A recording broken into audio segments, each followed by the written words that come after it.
Hello everybody and welcome back to Wales. Obviously, I'm always in Wales.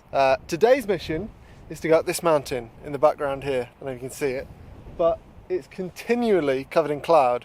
I mean, not right now. Shut up.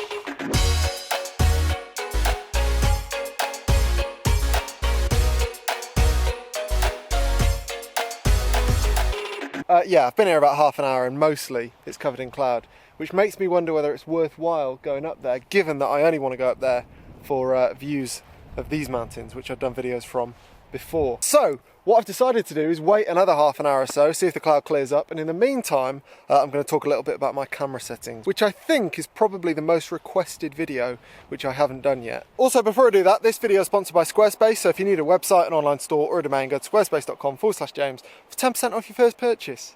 Right, camera settings. It's definitely going to start raining, so I won't hang about with this. If you're new around here, you won't know that I shoot with a Panasonic Lumix G9. I have done for about 8 months' time. The bedding in process was maybe 2 or 3 months, which is a bit quicker than previous cameras I've had, although that might just be down to the fact that I'm a bit more experienced now. By bedding in process, I basically mean that I'm now in a position where I can change any of the settings without really having to look at any of the menus or anything. I know what buttons I need to press and how many times I need to click the dial to get a certain setting, all that kind of stuff, which is crucial when you're trying to make a living from your photos because, well, sometimes you don't have all that much time to react and change your settings when you need to. So, yeah, that's good. I always forget to push this screen back in. It's brilliant when you're making videos and you've got a screen to look at to make sure you're in focus and stuff, but then if it's still out while you're talking, it's I find it a bit distracting, so I have to push it back in. Anyway, actual settings. So Aperture priority mode is what I shoot probably 95% of my photos in.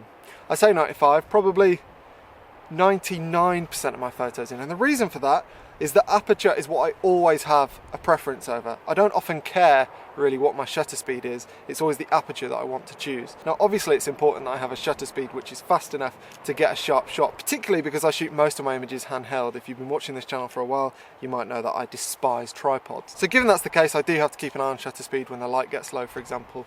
But more often than not, it's only really aperture that I'm paying attention to. Now lots of kind of outdoors photographers like to shoot quite a lot with much slower shutter speeds because they like to get water movement or cloud movement, whatever it might be. I'm not a big fan of those things, so it doesn't particularly bother me having slow shutter speeds, and as I said, I don't like tripods, so that rules that out altogether.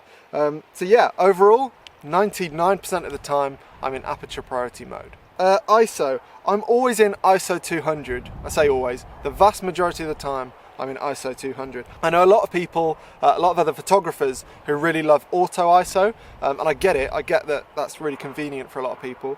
The reason I don't like it is because I find a camera makes a determination, or certainly this camera and other cameras I've owned, make a determination that they want to raise the ISO before I would personally choose to raise the ISO. So for example, if the light gets a bit low and the camera thinks you haven't got enough light for a steady shot, then it'll raise the ISO. Whereas I might back myself to last a bit longer without raising the ISO and keep the camera steady. So I think basically I just like to be in control of that decision rather than the camera deciding to raise the ISO. Particularly with a smaller sensor like this, a micro four thirds sensor, it's good to keep the ISO as low as you can for as long as you can.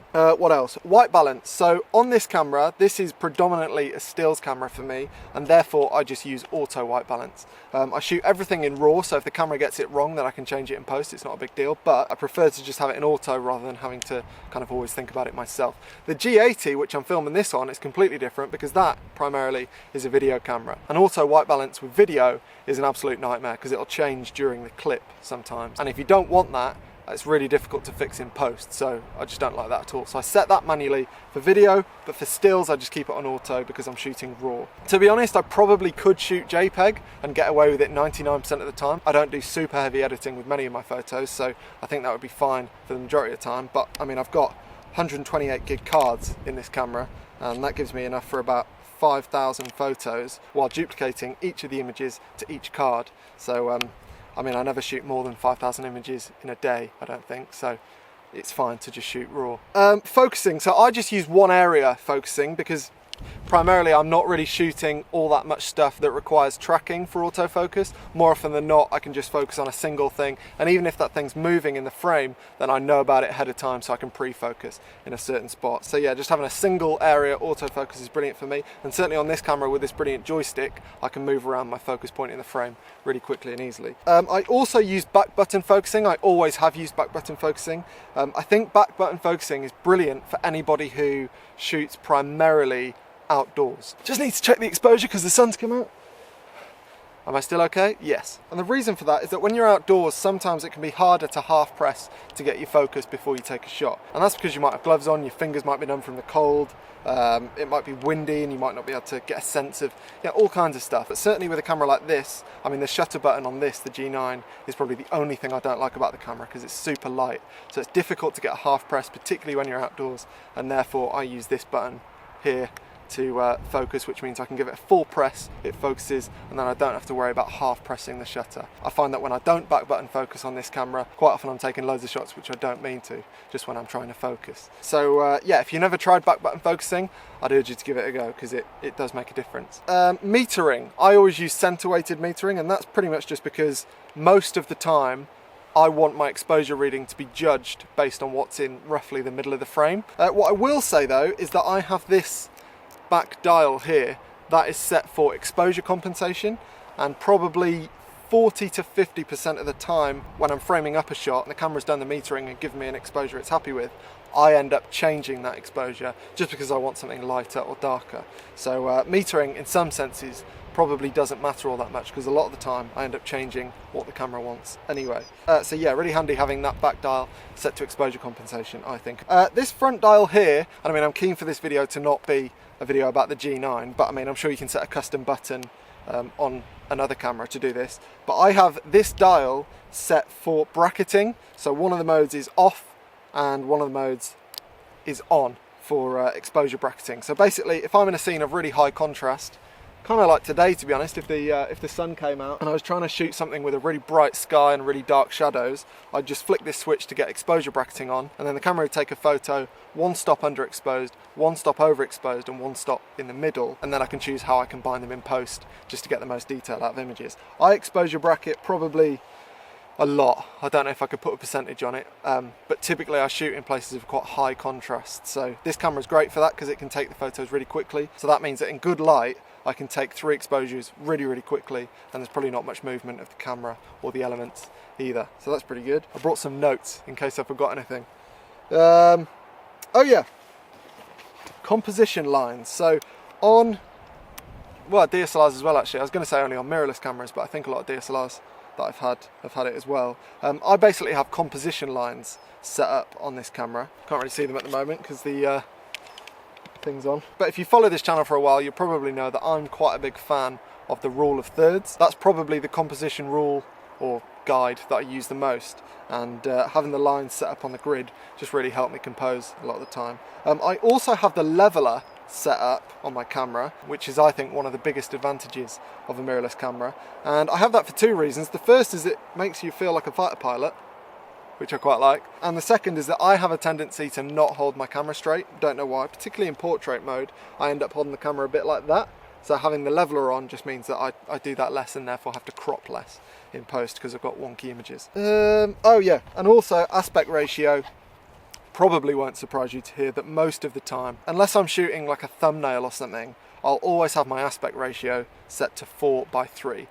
One of the biggest reasons I chose Micro Four Thirds is that I love 4:3. I find it's the aspect ratio that works best for me, and therefore if I had a sensor that wasn't 4:3, I'd end up cropping loads. So having this shape sensor means that, to be honest, I end up doing minimal cropping, which is great. So yeah, 4:3 is something I really like and often print in. And I think that's pretty much...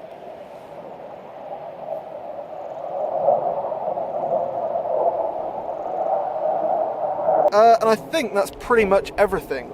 There's a good chance actually that I've missed things out. If I have, just leave a comment and I'll get back to you on whatever I've missed out. But yeah, broadly speaking, that's pretty much all of my settings. Hopefully that was useful. Shocking development, everyone. It's raining in Wales. Who'd have thought it? Ah! Call me a pessimist, I don't think I'm going to be getting up to the top of that mountain and getting a view today. Anyway, thank you for watching this video and watching me ramble on talking about camera settings. And I also need to thank Squarespace for sponsoring this video. In previous Squarespace sponsored videos, I've talked a little bit about things like the online store and how amazing it is that you can just set up an online store really easily and start making sales. One of the other things I love about my Squarespace website is that when I set it up well, my first one was maybe 3 or 4 years ago, and it probably took me a month or two to decide on the template I wanted to use. But even when you've done that, there are loads of styling options, so you can choose fonts and colours and sizes, all the rest of it. If you fancy checking it out, go to squarespace.com/James and you'll get 10% off your first purchase on your website or your domain or your online store. And on the subject of online stores, thank you so much to everybody who's bought a print in the last week or two. I really, really appreciate it. And things like you being really generous and buying prints, or things like these sponsored videos, really help me to be able to say no to jobs where I won't have the time to make videos and make personal content that hopefully you can either just enjoy or learn a bit from or whatever. I'm trying to slowly wean myself off those kinds of jobs because, well, I much prefer doing this, to be honest. So things like sponsored videos, and especially things like you being really generous and buying prints, is a massive, massive help. And yeah, I really appreciate it. Also, last but not least, it probably won't surprise you to know that this is not the first time I attempted to make this video, even though this one hasn't gone perfectly. In form true to my channel, I went to the beach the other day in perfect weather conditions. It was nice and sunny. I knew that weather wasn't going to be a problem, and still I found a problem. My third-party battery, which has been going strong actually for about 18 months, decided to no longer go strong and just died. And yes, it was fully charged, but I didn't have any others with me because I was just going to the beach for a 15-minute video clip. Annoying. But on the plus side, I did have time to tell my jellyfish story, so there's that. See you next time.